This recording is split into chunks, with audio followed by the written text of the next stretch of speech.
Somber clouds hung low over the cemetery, mirroring the heavy hearts of those gathered to bid farewell to Sarah. As I stood among the mourners, I couldn't shake the feeling that something was amiss. My name is Alex, and I'm new to this small town, but even as an outsider, I could sense the undercurrent of unease that rippled through the crowd.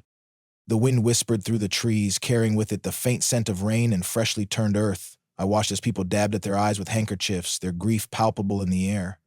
Sarah had been beloved by all, it seemed, and her sudden passing had left a void in the community that seemed impossible to fill. As Father Thomas began the service, his voice carrying across the assembled mourners, I noticed a dog sitting quietly at the edge of the group. His eyes were fixed on the casket, his ears perked forward as if listening intently to every word. There was something about his demeanor that caught my attention, a sense of alertness that seemed out of place in the solemn atmosphere. Suddenly, without warning, the dog let out a sharp bark. The sound cut through the air like a knife, causing several people to jump in surprise. Father Thomas faltered mid-sentence, his eyes darting nervously to the source of the interruption. I felt my heart skip a beat, sensing that this was more than just a simple disturbance. "Shh, Buddy," an elderly woman whispered, reaching out to pat the dog's head, but Buddy was having none of it. He shrugged off her touch and barked again, louder this time, his gaze never leaving the casket. The intensity in his eyes was unmistakable, and I felt a chill run down my spine. Father Thomas cleared his throat, attempting to regain control of the situation. "Let us continue," he said, his voice slightly strained. "We are here to remember Sarah and the light she brought into our lives." But as he spoke, I couldn't help but notice the tremor in his hands, the way his eyes kept darting nervously towards Buddy. As the service progressed, Buddy's behavior became increasingly agitated. His barks grew more frequent, more urgent, as if he was desperately trying to convey a message that none of us could understand. The tension in the air was palpable, thick enough to cut with a knife. I could see the discomfort on the faces of those around me, the growing unease as Buddy's distress became impossible to ignore. Unable to contain my curiosity any longer, I stepped forward. "Excuse me," I said, my voice sounding unnaturally loud in the sudden hush that had fallen over the gathering. "But is it possible that the dog is trying to tell us something?" My heart pounded in my chest as I spoke, aware that I was breaking protocol, but unable to shake the feeling that something was terribly wrong. Father Thomas's head snapped up, his eyes meeting mine with a mixture of surprise and... was that fear? "Don't be ridiculous," he said sharply, his voice carrying a note of panic that set my nerves on edge. "It's just a dog. Animals often behave strangely at times like these." But I couldn't shake the feeling that there was more to it than that. Buddy's behavior was too deliberate, too focused. I crouched down beside him, ignoring the murmurs of disapproval from some of the mourners. As I looked into Buddy's eyes, I saw a depth of emotion that took my breath away. There was desperation there and fear, but also a fierce determination that I couldn't ignore. "What is it, boy?" I asked softly, reaching out to stroke his fur. "What are you trying to tell us?" My voice trembled slightly as I spoke, the weight of the moment pressing down on me. I felt as if I was standing on the edge of a precipice, about to uncover a truth that would change everything. Buddy whined, his tail wagging slightly as if relieved that someone was finally paying attention. He turned his head towards the casket, then back to me, his eyes seeming to plead for understanding. In that moment, I felt a connection with this brave animal that went beyond words, a shared sense of purpose that filled me with resolve. I stood up slowly, my mind racing. "Father Thomas," I said, trying to keep my voice steady despite the adrenaline coursing through my veins, "I think we should open the casket." The words hung in the air, heavy with implication, and I could feel the shock ripple through the crowd. A collective gasp went up from the mourners. Father Thomas's face paled visibly, and I saw a bead of sweat form on his brow. That's not possible," he stammered, his composure cracking. "It would be disrespectful to Sarah's memory." But even as he spoke, I could see the panic in his eyes, the way his gaze darted frantically between me, Buddy, and the casket. Buddy's barking had reached a fever pitch now, and I could see doubt and curiosity warring on the faces of those around me. An elderly man stepped forward, his weathered face creased with concern. "I've known Buddy since he was a pup," he said slowly, his voice thick with emotion. "He's always been a smart one. If he's carrying on like this, well, maybe we ought to listen." The tension in the air was electric, charged with a mixture of fear, anticipation, and the growing sense that we were on the brink of uncovering something monumental. Father Thomas looked around wildly, as if searching for support but found none. With trembling hands, he approached the casket. "This is highly irregular," he muttered, fumbling with the latch. As the lid slowly creaked open, a collective gasp rose from the crowd. I pushed forward, my heart pounding so hard I thought it might burst from my chest, and peered inside.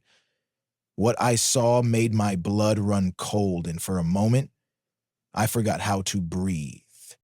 The casket was empty. In that moment, chaos erupted. People began shouting, demanding explanations. Cries of shock and disbelief filled the air, mingling with Buddy's triumphant barks. Father Thomas stumbled backward, his face ashen, looking as if he might faint at any moment.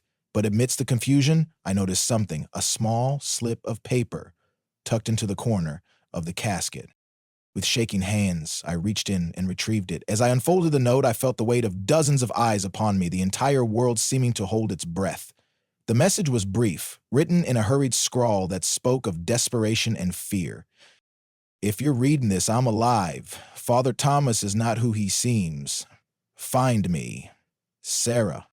The silence that fell was deafening, broken only by the sound of my own ragged breathing. All eyes turned to Father Thomas, who stood frozen, his expression a mask of guilt and terror. In that moment, I realized that Buddy had known all along.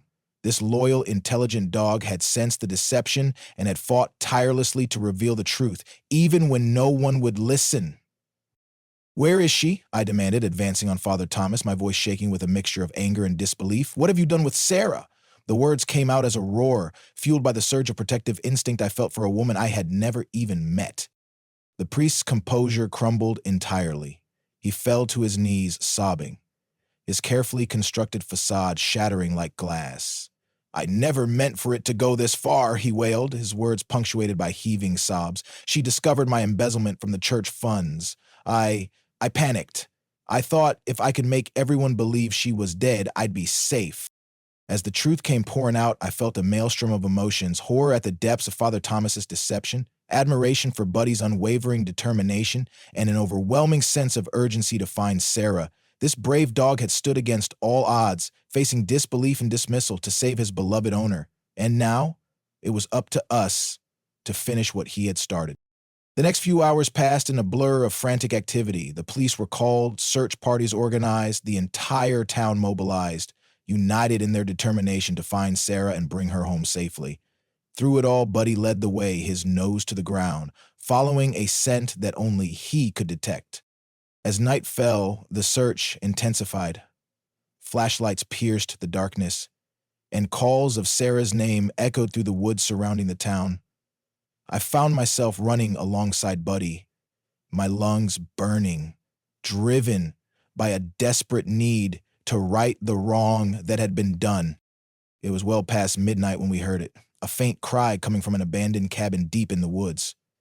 Buddy's ears perked up and he let out a joyful bark before bounding towards the sound. My heart raced as we approached, hope and fear warring within me. As we burst through the door, the beam of my flashlight fell upon a figure huddled in the corner. Sarah looked up, her eyes wide with fear that quickly turned to relief as she recognized Buddy. "Oh, thank God," she sobbed, throwing her arms around the dog as he rushed to her side.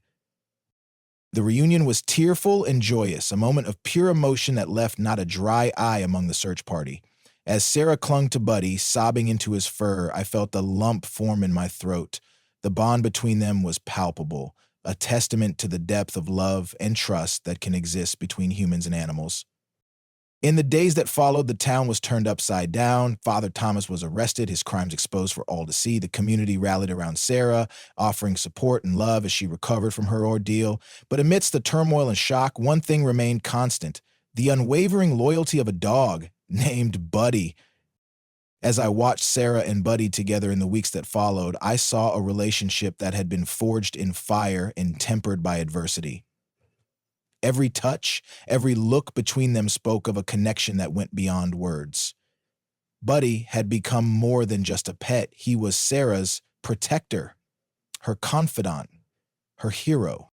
The story of Buddy's bravery spread far and wide, touching hearts and inspiring awe. He became a symbol of hope and perseverance, a reminder that sometimes the most powerful voices are those that cannot speak. People would stop on the street to pet him, to thank him for his bravery. But through it all, Buddy remained the same loyal, loving dog he had always been, content in the knowledge that he had saved the person he loved most in the world. As for me, I found myself unable to leave the town that had been the stage for such an incredible drama. I stayed, drawn in by the warmth of the community and the remarkable story I had witnessed firsthand. And every so often, I would see Sarah and Buddy walking together, their bond stronger than ever, a living reminder of the power of love, loyalty, and the unbreakable connection between a dog and his human.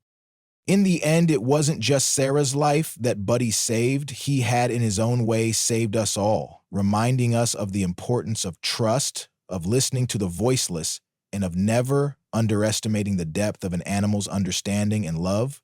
He had shown us that heroes come in all shapes and sizes, and that sometimes the bravest among us walk on four legs.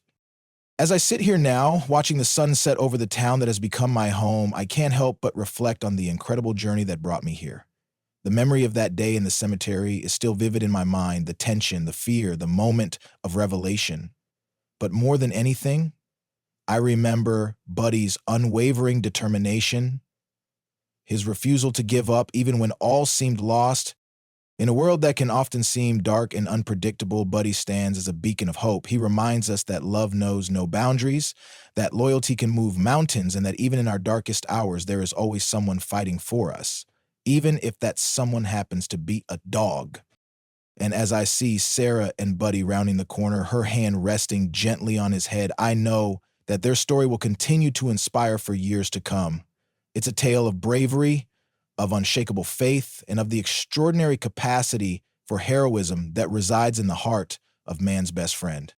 In Buddy, we found not just a hero, but a testament to the enduring power of love. And in his unwavering devotion, we discovered a truth that will stay with us always, that sometimes the most profound acts of courage come from the most unexpected places, and that in the end, it is our connections to each other, to our animal companions, to the world around us that give our lives meaning and purpose. As the last light of day fades, casting long shadows across the quiet streets, I feel a sense of peace settle over me. Whatever challenges tomorrow may bring, I know that there will always be heroes among us. Some with two legs, some with four, but all bound by the timeless bonds of love, loyalty, and courage.